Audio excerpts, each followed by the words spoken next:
거절을 통해 정리되고 해석되다라는 제목으로 하나님 말씀 증거하도록 하겠습니다. 사도행전 13장 이후부터 사도 바울의 1차, 2차, 3차 전도행이 시작이 됩니다. 그 각 선교회마다 핵심 키워드가 있습니다. 먼저 1차 전도행에는 이방인입니다. 유대인에게서부터 이방인으로 변화가 되었다. 그래서 1차 전도 그러면 이방인. 2차 전도행의 핵심 키워드는 유럽입니다. 아시아가 아니라 유럽이다. 그리고 3차 전도행의 핵심 키워드는 양육입니다. 그러니까 1차, 2차 때 돌아왔던 것을 다시 한번 돌아봐서 양육하겠다. 그래서 세 가지 핵심 키워드를 붙들면 1차, 2차, 3차를 정확히 오해 없이 이해할 수 있다고 생각합니다. 1차는 이방인, 2차는 유럽, 3차는 양육. 지금 1차 전도여행을 시작하고 있습니다. 하나님의 뜻과 인도하심을 아는 것은 한꺼번에 아는 게 아닙니다. 처음부터 100% 이해되는 게 아니고 어떤 때는 말씀을 통해서 그리고 사건을 통해서 흐릿하던 것이 이제 선명하게 알려지게 된다. 이게 맞다고 생각을 합니다. 1차 전도여행 시작했던 거 기억나시죠? 예배드리다가 바울과 바나바를 파송합니다. 첫 번째 같은 게 바나바의 고향이었던 구브로 섬이었습니다. 거기서는 뭐 특별한 일 말고 서교 바울이라는 사람을 변화시키죠. 총독을. 그때의 영적 싸움의 주도권을 바울이 갖게 되더라는 거예요. 그래서 이제까지는 바나바가 주도권을 잡고 있었는데 영적 싸움의 주도권을 바울이 잡으니까 이제 엘루마를 향해서 이렇게 영적 싸움을 벌이지 않습니까? 그때부터 이름이 바뀌었어요. 그 아람어 히브리적인 개념의 사울에서 이제는 헬라적인 개념의 이름이죠. 폴로, 바울로 이름이 바뀌게 되었습니다. 그게 구브로 사역에서 되게 중요한 거예요. 또 하나는 주도권이 이제는 바나바와 사울이 아니라 바울과 바나바 이렇게 주도권이 바뀌게 되었다. 이게 되게 중요한 거겠죠. 그게 구브로 사역이었습니다. 그러나 배 타고 난 다음에 이제 그 소아시아로 올라가게 되죠. 우리 성경에서는 소아시아, 그렇지만 역사에서는 아나톨리아 반도 그러죠. 지금의 투르키에 그 터키라 그러죠. 터키 그 지방으로 이렇게 올라가게 되었습니다. 근데 그 버가라는 곳에 그러니까 해안이거든요. 거기는 습지 지대이기 때문에 풍토병이 되게 많았답니다. 그래서 아마도 거기서 사도 바울이 그 말라리아에 걸린 게 아닐까 이렇게 추정을 합니다. 그래서 되게 어려움을 당하니까 한 사람이 떠나갑니다. 마가 요한이라고. 마가의 다락방 그러죠. 마가복음의 저자. 부잣집 아들입니다. 너무 힘드니까 또 병까지 들고 막 하니까 뭐 겁이 났는지 두려움이 있는지 집으로 뺑소니를 쳐버렸습니다. 여기서 알 수 있는 게 뭐죠? 헌신은 감정만으로 하는 게 아니라는 거죠. 믿음이 무엇입니까? 이 감정이 아니고 버티는 힘입니다. 견디는 힘. 아무리 어려움이 있다 할지라도 버티는 힘, 견디는 힘. 그게 진짜 믿음이라는 거예요. 에무나라는 뜻이 뭐예요? 구약 히브리의 에무나, 믿음인데 이게 버틴다, 견딘다 그런 뜻이 있다라는 것입니다. 하나님의 성품이 성실이거든요. 에메트. 그러니까 하나님 백성들도 그 모습이 있어야지 성장한다는 것입니다. 그 자리에 가면 그 사람이 있더라. 그래서 구약성경이 중요한 게 남은 자라는 개념인데 누가 남은 자예요? 끝까지 견디는 자는 구원을 받으리라. 끝까지 견디는 걸 남은 자라 그런다는 거예요. 그러니까 여러분들도 끝까지 어려움이 있더라도 견딜 줄 아는 우리 하나님의 종 되기를 바랍니다. 그래서 한 사람이 떠나가 버렸습니다. 그래서 마가 아웃이에요. 그런데 이 버가라는 곳에서 또 하나의 중요한 사건이 벌어지게 되는데 어려움 당하니까 병드니까 이제까지는 바나바와 바울 두 명이 갔잖아요. 근데 아마 구브로 섬 안에서 누굴 만났던 것 같아요. 사람들이 멤버가 모여져 가지고 13장 13절 보니까 바울과 및 동행하는 사람들 이렇게 복수로 나오지 않습니까? 그러니까 꽤 많은 사람들이 모였던 것 같습니다. 근데 그 중에 포함된 사람이 누구냐? 의사 누가였다라는 거예요. 그러니까 누가복음의 저자이자 또 사도행전의 저자인 의사 누가.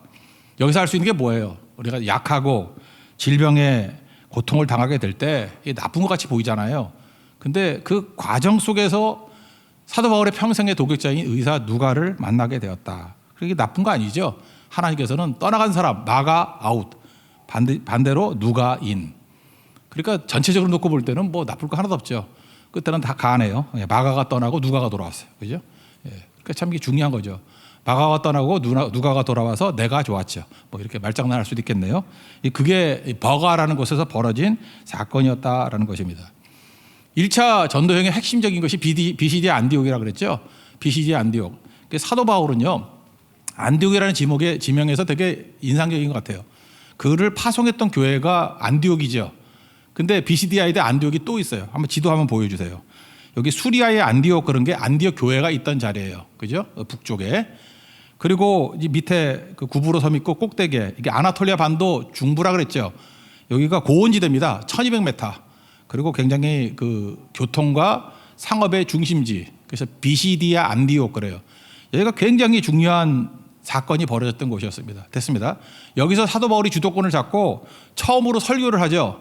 근데 설교를 한 게 17절부터 41절까지 지난주에 살폈죠. 25절이나 되는 굉장히 긴 설교를 풀로 다 집어넣었습니다. 이유가 뭐냐? 사도 바울이 했던 설교의 모범적인 설교예요. 요 틀대로 설교를 해야 된다는 것을 우리에게 보여주고 있다는 것입니다. 굉장히 중요한 설교죠. 그래서 스데반의 설교하고 이 사도 바울의 설교를 비교하는 사람이 많아요. 근데 굉장히 유사하다는 거예요. 그러니까 스데반의 설교가 사도 바울의 설교에서 재현되었다. 이렇게 표현하기도 합니다. 네 가지 흐름이죠. 우리도 성경 가서 이렇게 말씀을 증거할 때 어떻게 증거해야 돼요? 1단계 구약 성경 이야기를 쭉 하더라는 거예요. 해가지고 구약의 내용은 메시아를 말하는 거다. 장차 오실 메시아가 있다. 구약 성경을 통해서 메시아를 증거하고 있습니다. 이게 1단계. 두 번째는 메시아가 누구냐? 예수님이다. 이걸 증거하는 거예요. 이게 2단계. 그 다음에 3단계는 뭐냐면 그 메시아 된 예수님이 하신 사역이 뭐냐? 우리 죄를 위해서 십자가를 지시고 썩음 당하지 않도록 부활하셨다. 그래서 예수님이 하신 일은 십자가와 부활이라는 거예요. 마지막 네 번째, 그게 우리에게 주는 영향과 효과가 뭐죠? 우리가 죄사함을 얻게 되었고 또 하나는 의롭게 되었다. 죄사함과 의로움. 이 네 가지 틀입니다. 우리가 언제 가든지 이 설교하면요 흔들리지 않습니다. 그저 이렇게 접촉점이죠. 구약을 아는 백성이니까 접촉점을 가지고 너희들 메시아 바라지 않느냐? 그죠? 구약 성경의 메시지는 메시아를 향한 거다. 근데 메시아가 예수님이다. 그러니까 핵심은 뭐예요? 예수님이 메시지 중심에 들어가 있어야 된다는 것입니다. 예수님이 무슨 일을 하셨냐? 예수님이고 예수님이 무슨 일을 하셨냐? 십자가 부활. 우리에게 주는 효과는 죄사함과 의로움. 이게 설교의 전형을 이루게 되었다는 것입니다. 이렇게 예수님만 증거하니까 어떤 일이 벌어져요? 부흥이 일어나죠. 그러니까 우리도 마찬가지입니다. 쓸데없는 소리 하지 말고 오직 예수님의 십자가 부활을 증거하면 죄사함과 의로움이 있기 때문에 죽었던 사람이 살아나고 영혼들이 새바람을 가지고 일어서게 된다는 것입니다. 그러니까 교회가 할 일은 뭐예요? 예수 증거해야 돼요. 예수님의 십자가 부활을 증거해야만 된다. 그 다음 얘기예요. 설교 다음 이야기. 설교하고 나니까 두 가지 현상이 벌어지게 됐어요. 인생은 추출액이라고 그랬죠. 하나는 영접하는 사람이 있었고 또 하나는 거절하는 사람이 있었다. 동시에 일어나는 거예요. 또 하나는 또 다르게 말할 수 있죠. 영접하는 사람에게는 부흥이 일어났고 또 반대로 박해가 시작되었다. 그러니까 생명이 증거가 되면요 항상 이 두 가지가 동시에 오게 돼 있습니다. 흐리멍텅하다는 건 뭐예요? 가짜기 때문에 그렇다고요. 진짜가 되면 이 두 가지 현상 중에 하나가 반드시 오게 되었다는 것입니다. 예수님이 증거하니까 어떤 일이 벌어졌어요? 그 사람들이 영접하는 사람들이 나타난다고. 영접하니까 부흥이 일어나죠. 여기 42절 보니까 그 비시디 안디옥 사람들이 그랬던 것 같아요. 그 다음 안식일에도 또 오면 어떻겠습니까? 또 전해주세요.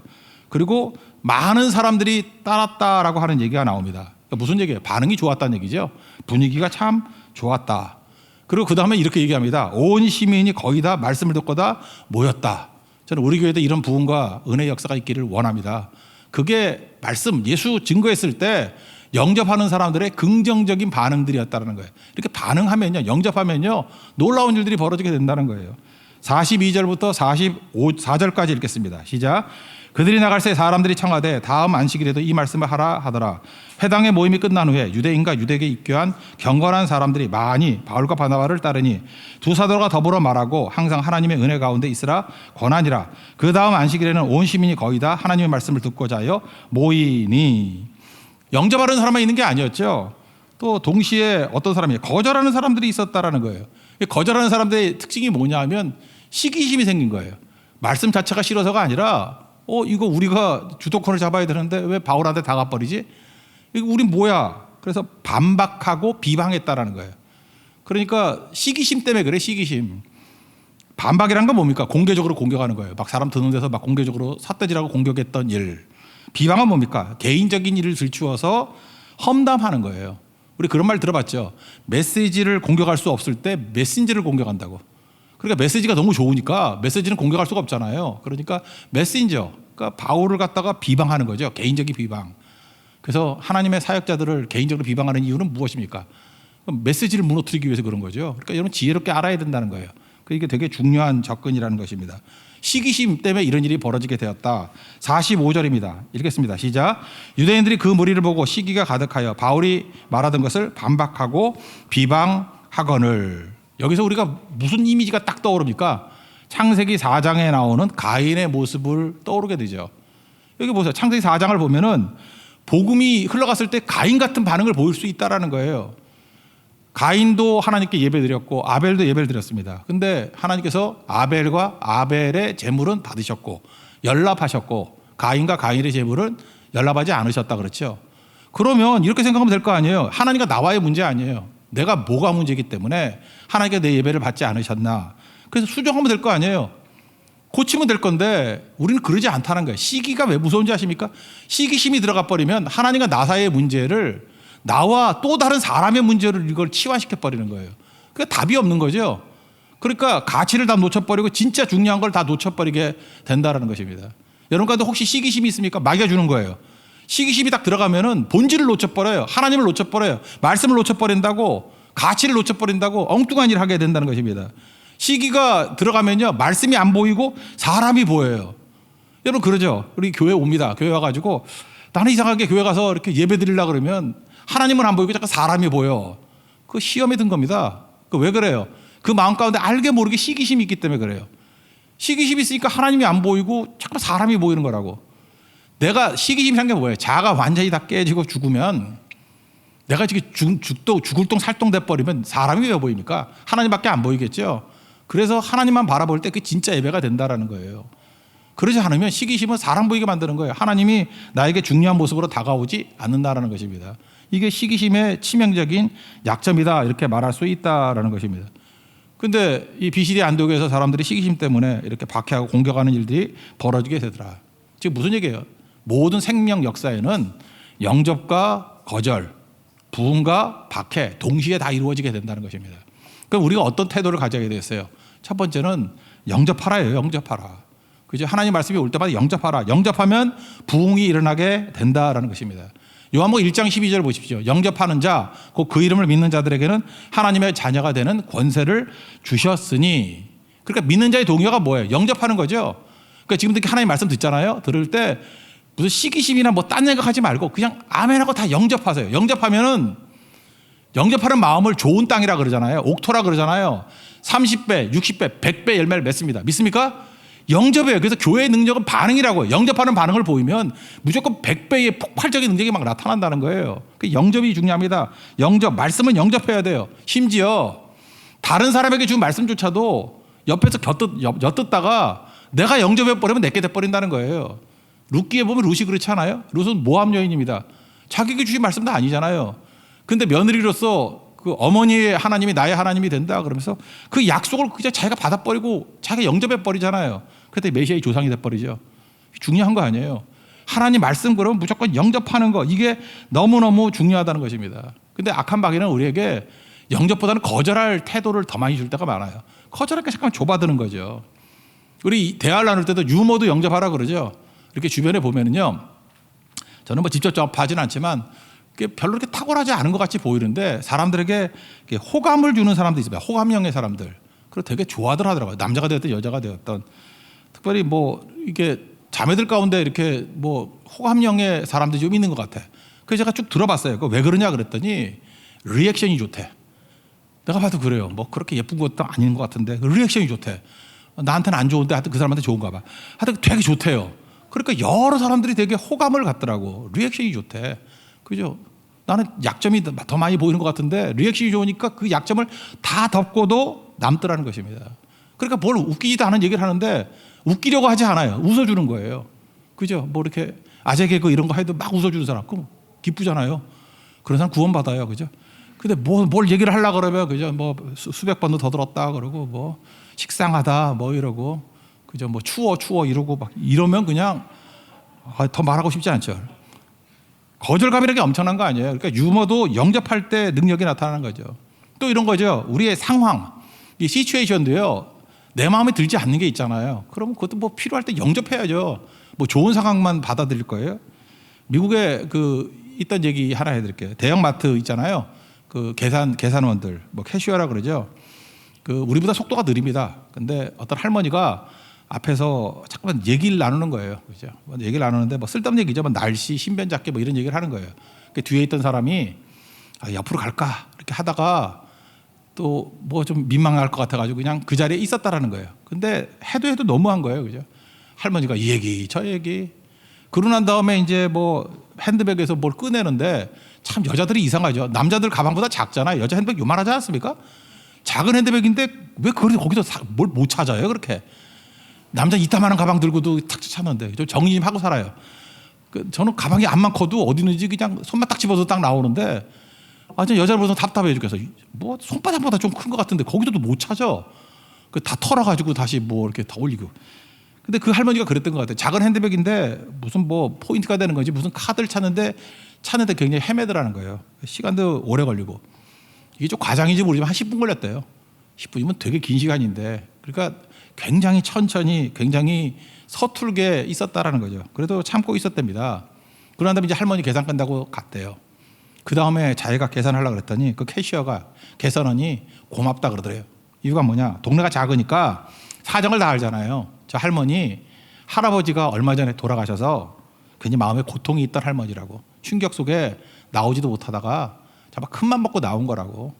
그래가지고 지금 이렇게 소소한 얘기들을 하는데 저게 할머니가 지금 치유됐다라는 뜻이라고. 그래서 자기가 너무 기뻐서 이 얘기 저 얘기 일부러 말붙이고 대화를 나눈 거라고. 그래서 뒤에 계신 분이 혹시 이 줄을 바꿀까봐 그리고 할머니가 또 상처 있고 민망해할까봐 걱정했는데 계속 서게 주셔서 너무너무 감사하다고. 우리가 뭐 하나님 일을 한다는 게 별건지 아십니까? 이런 거예요. 이게 사명이에요. 이게 일하는 거예요. 어떤 때는 내가 원치 않는 상황이잖아요. 바쁜데 뭐야 이거 지금 이게 짜증나게. 그런데 그 마음에 들지 않는 시츄에이션 상황도 받아들여 주는 거. 영접하는 거. 내가 뭐 알고 했습니까? 근데 영접한 가운데 진짜 영접하면 30배, 60배, 100배 열매가 있잖아요. 자기가 그 할머니를 그렇게 위로하고 그렇게 힘을 줄 수 있는 길이 뭐가 있겠어요. 그냥 죽치고 있는 게 그런 걸 한 거죠. 그러니까 우리가 모르지만 이렇게 상황들 영접해 보십시오.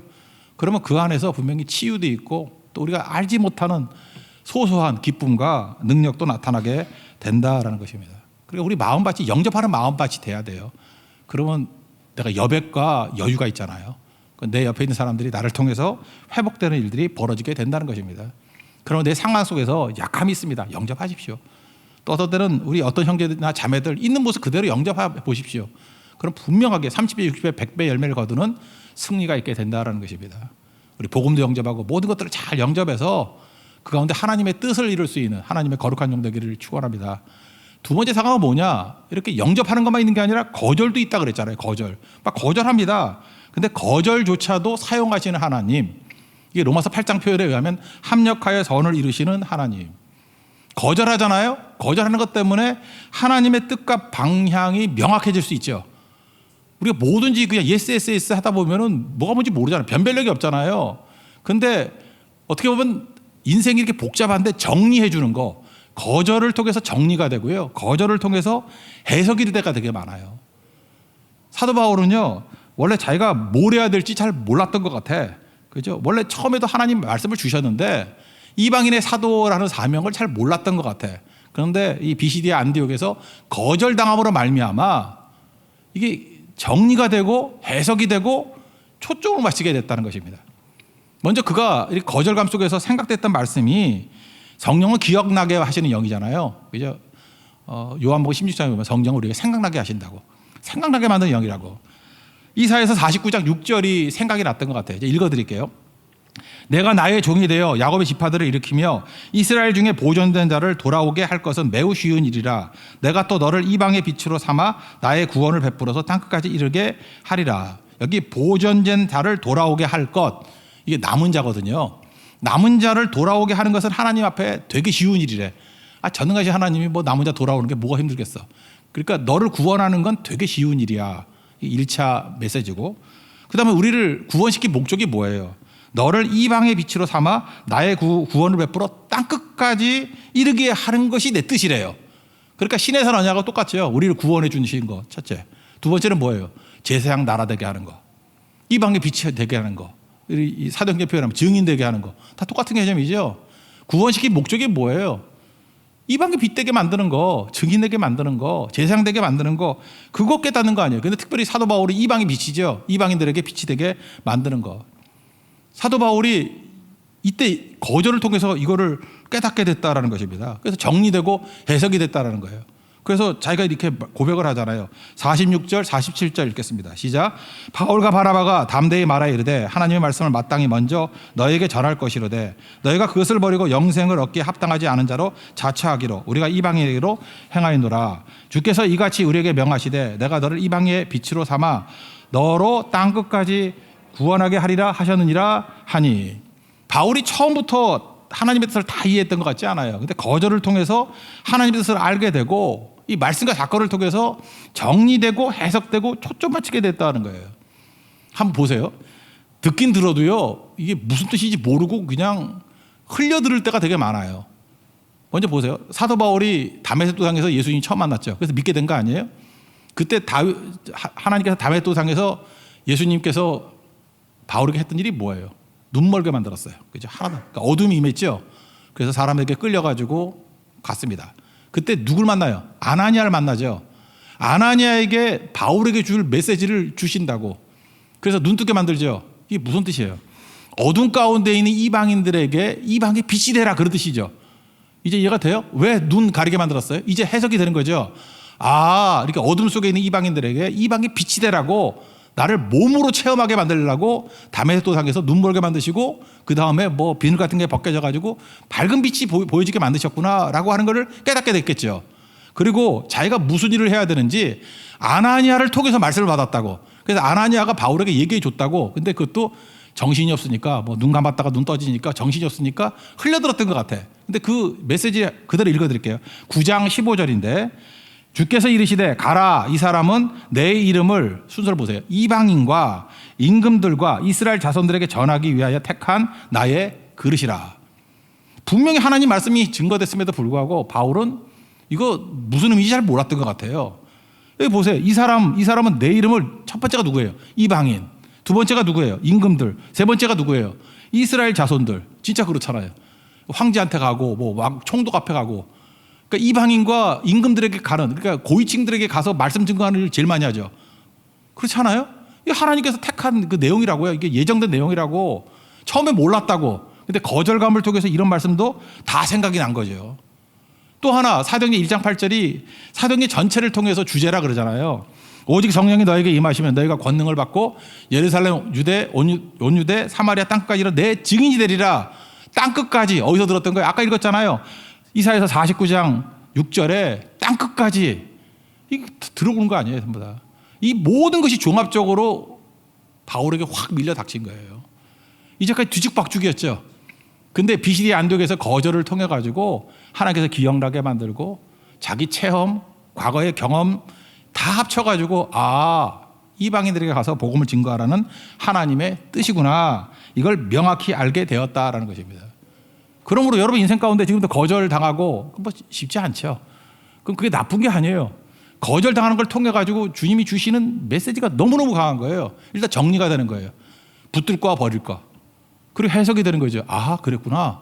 해석되잖아요. 그리고 집중할 수 있잖아요. 그래서 인생이 확 정리가 되는 게 언제냐? 거절당할 때 그런 일이 벌어지게 된다라는 것입니다. 제 사역에 있어서도 한번 생각해보세요. 이런 게 뭐가 있을까 생각해 보니까 제주 선교가 그랬던 것 같아요. 우리 제주 선교 처음 가게 될 때 저 이전 교회부터 제주 선교 오래 했거든요. 그래서 아는 분들도 많고.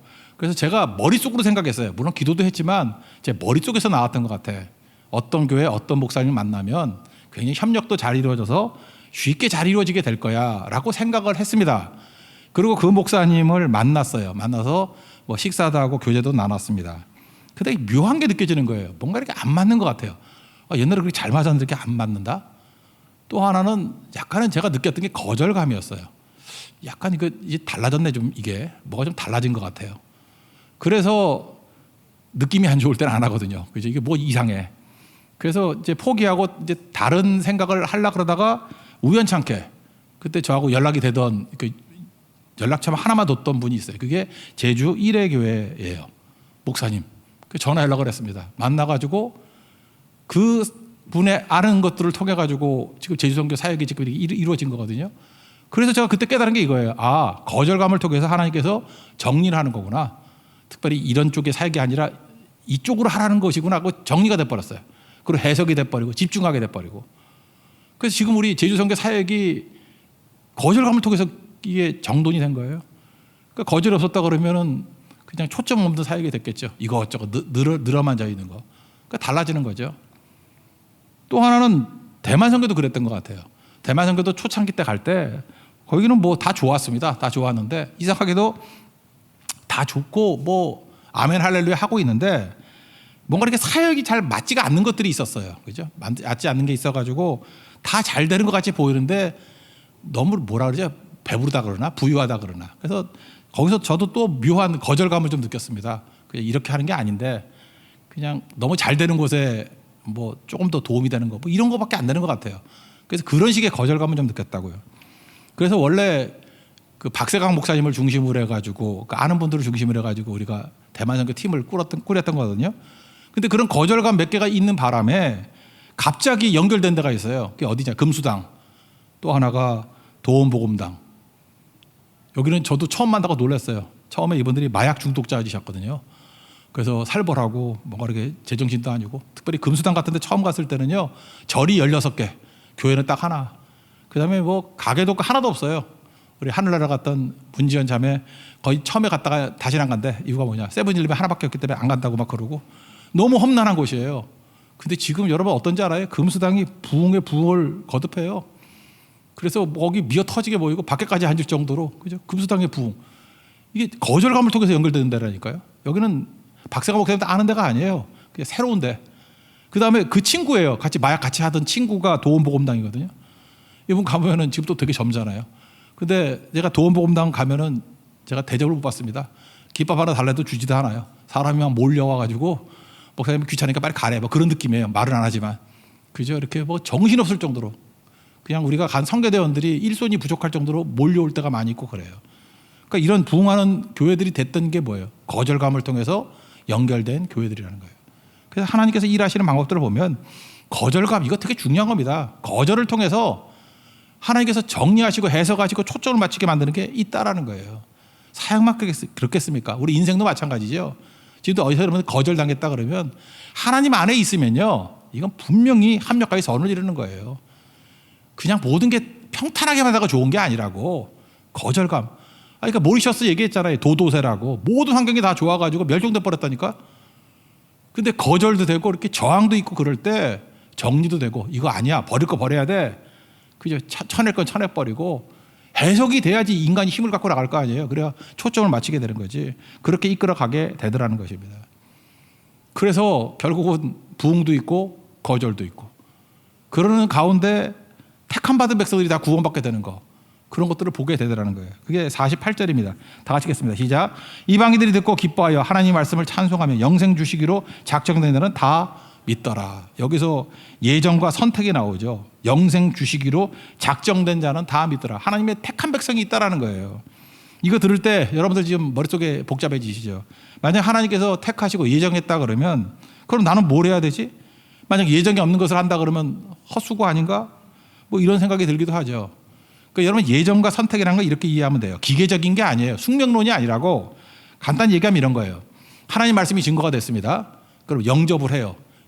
영접은 이렇게 좋은 거예요. 다 영접하십시오. 영접하면 뭐가 일어난다고요? 부흥이 일어나요. 30배, 60배, 100배. 만약에 BCD 안디옥에 있는 모든 유대인들이 다 예수님 말씀을 영접했어요. 그러면 30배, 60배, 100배 열매를 거둬서 그들을 통해서 이방의 선교가 이루어졌겠죠. 가상이지만. 안 그렇겠어요? 그러면 BCD 안디옥에 있는 유대인들도 구원받고 이방인 선교도 하고 얼마나 능력이 있어지겠어요. 근데 그들이 거절하잖아요. 거절하니까 어떤 일이 벌어집니까? 하나님이 일 못하는 게 아니죠. 그들을 버려두고 나는 이제 이방인에게로 가노라 그러잖아요. 그죠? 그래서 로마서 표현에 의하면 유대인들이 시기 나게 만들어가지고 막판에 믿게 만든다고. 이건 물하고 똑같은 것 같아요. 복음이 물줄기예요. 근데 어떤 거절하는 사람이 큰 산이라고. 물질이 쭉 흘러가면 되는데 이 물꼬를 터주지 않고 큰 산이 막고 있어. 큰 산이 막힌다고 물이 안 지나가요? 산 피해서 가보죠. 피해서 옆으로. 그래서 방해가 있기 때문에 거절이 있기 때문에 구불구불 그걸 영어로 미엔더링 그러잖아요. 구불구불 흐르잖아요. 구불구불 흐르면서 어떤 일이 벌어집니까? 더 넓은 지역, 더 여러 곳을 비옥하게 만드는 거죠. 거절이 그런 거예요. 하나님의 뜻을 거절한다고 하나님 뜻이 안 이루어지는 게 아니라 그 거절하는 사람을 피해가지고 더 풍성하게 임하는 거예요. 유대인들이 거절했기 때문에 이방인들에게 물이 흘러가가지고 더 풍성하게 순서만 바뀔 뿐이에요. 반대로 산 같은 사람이 영접을 한다는 게 뭐예요? 관통하는 거죠. 자기를 관통해서 물꼬를 탁 터주는 거예요. 자기를 부인해버리는 거예요. 산이 아니라 그냥 무너져 버리는 거예요. 그럼 뻥뻥 뚫려가지고 금류같이 엄청나게 많은 일도 행할 수 있겠죠. 그러니까 하나님 안에 있으면 영접해도 일하고요. 거절하는 사람이 있다 할지라도 하나님의 뜻은 반드시 이루어집니다. 믿습니까? 그게 하나님 백성들이 하는 일이에요. 그래서 이래도 걱정할 것 없고 저래도 걱정할 것 없고 주님의 뜻 안에서 모든 것이 합력하여 선을 이룬다는 거 믿으시기 바랍니다. 반면에 여기서 거절하는 사람은 뭐예요? 그 요나가 거절했잖아요. 불순종하니까 물고기 뱃속에서 죽을 고생하고 무가치한 인생, 방황하는 인생. 이스라엘 백성들 광야에 40년 헤맸잖아요. 그러다가 나중에 진짜 부끄러운 구원 받는 사람 뭐 있을지도 모르겠고 그렇죠. 이런 인생이 된다는 것입니다. 그러니까 여러분들 영접하고 또 하나는 거절이 있다 할지라도 하나님 뜻 안에서 반드시 더 큰 역사가 있다는 걸 붙들고 주님만 의지하고 순종할 수 있는 하나님의 종 되기를 축원합니다. 그다음 마지막 세 번째 단계를 하나 봐야 되는데 발에 티끌을 털고 떠났다는 거예요. 비시디아 안디옥을. 이거는 마태복음 10장 14절에 보니까 선교할 때 예수님이 이렇게 하라 그랬죠.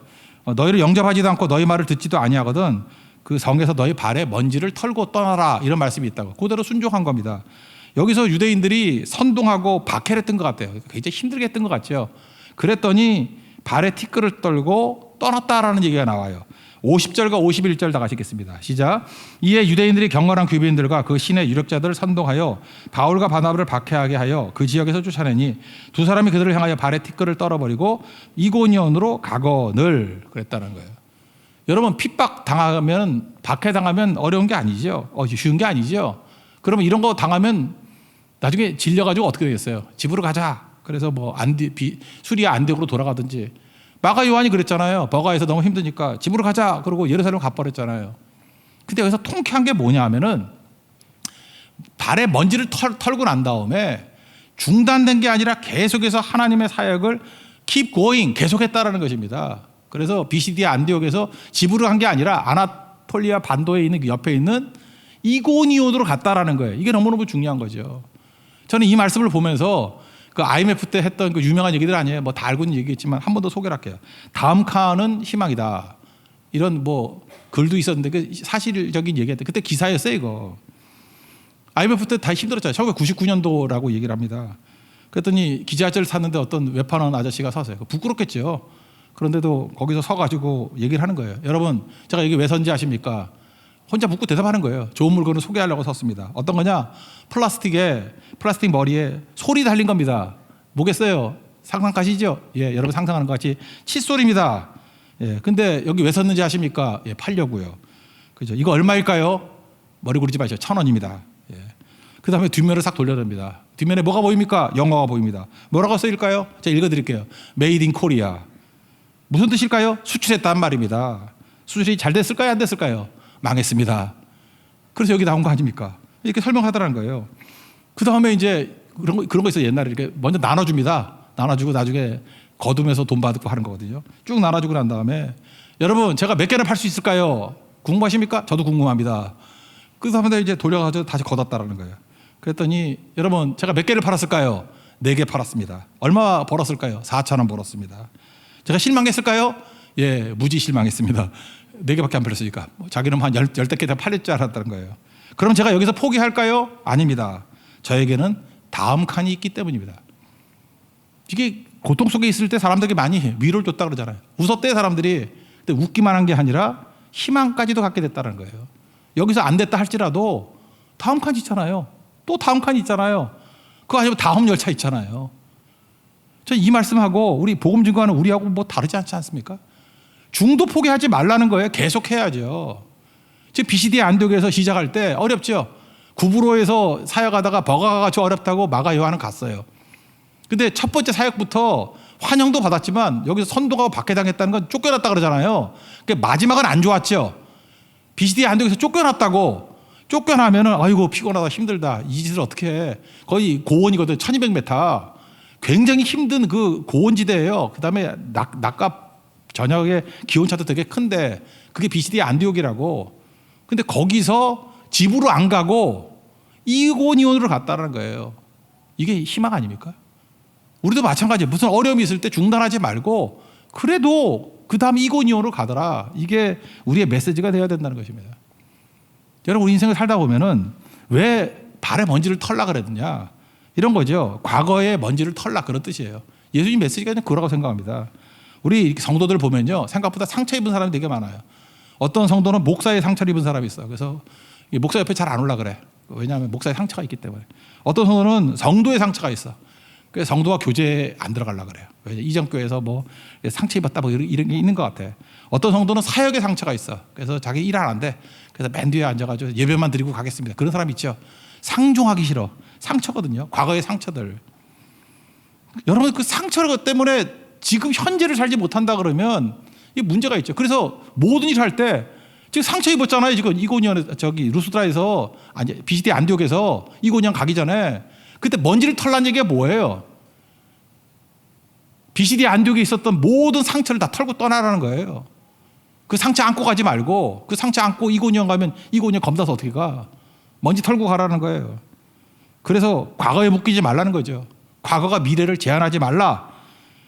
가는 곳마다 성령 충만함으로 새롭게 시작하라 그런 뜻 아니에요. 오늘도 여러분 성도들 가운데 과거의 상처 때문에 묶여 있는 사람들이 있습니까? 오늘 예배 시간이 먼지 터는 시간 되기를 원합니다. 다 털어버리고 싱싱하게 새 마음 갖고 다시 시작하세요. 주께서 생명과 능력 주시면 되는 거죠. 그래서 떠나갈 때 거기 믿던 동역자들이 있었던 것 같아. 발에 먼지 털고 난 다음에 싱싱한 모습으로, 의욕적인 모습으로 우리는 이고니온을 향해서 간다. 다음 칸이 있으니까 다음 칸인 이고니온으로 가노라 하고 갈 때 그 모습들에 대해서 희망을 얻었다는 거예요. 기쁨과 성령 충만함이 있더라. 그게 성도의 모습입니다. 마지막 52절 읽겠습니다. 시작. 제자들은 기쁨과 성령이 충만하니라. 오늘 우리가 삶의 태도, 사역의 태도 어떻게 살아야 될지를 보여주고 있습니다. 예수밖에 없습니다. 우리를 살리는 건 나를 살리고 너를 살릴 수 있는 유일한 길은 예수 그리스도밖에 없어요. 십자가 부활. 그거 증거했더니 두 가지 투트랙이 벌어졌다 그랬죠. 영접과 거절, 부흥과 박해. 좋습니다. 영접 놓고 봅시다. 우리 나 자신 뭐든지 영접하십시오. 다 영접하라고요. 말씀 영접하는 거는 무조건 영접하면 30배, 6배, 100배 열매를 거두게 됩니다. 유모도 영접하고 사람도 영접하고 어떤 때 내 마음에 들지 않은 시츄에이션, 상황도 영접하고 약함도 영접하고 다 영접해 보세요. 영접하면은 무조건 100배 열매가 거진다 이거. 믿는 자가 뭐 하는 사람이에요? 거절감 있는 곳에 다 영접하는 사람들이라고. 여러분 가서 다 영접해 보세요. 다 받아들여주면 무조건 100배 열매를 거둔다니까요. 첫 번째 메시지. 두 번째, 우리 어떻게 살아야 돼요? 거절이 있을 때 합력까지 선언이십니다. 거절을 통해서 오히려 정리가 되고 해석이 되고 초점 맞추게 된다는 거예요. 거절을 통해서 오히려 더 많은 일을 합니다. 하나님은 거절을 통해서도 놀라운 역사를 이룰 수 있는 분이라는 것을 믿고 하나님 앞에서 거절의 유익을 누리라는 거예요. 그리고 마지막 세 번째, 상처가 있을 수 있잖아요. 먼지 털고 가십시오. 상처로 살지 마십시오. 비전과 꿈으로 사십시오. 다음 칸으로 사십시오. 나에게는 다음 칸이 있습니다. 나에게는 이고니온이 있습니다. 루스드라 안디옥, 비시디 안디옥에서 어려움 당했을 때 상처 입고 끝나는 게 아니라 털어버리고 이고니온에서 새로운 역사를 벌였던 것이 바울과 바나바의 사역이었다는 것입니다. 우리도 이 길 걸어갈 수 있는 하나님의 거룩한 종 되기를 축원합니다. 자리에서 일어나겠습니다. 주님 다시 오실 때까지 찬양하겠습니다.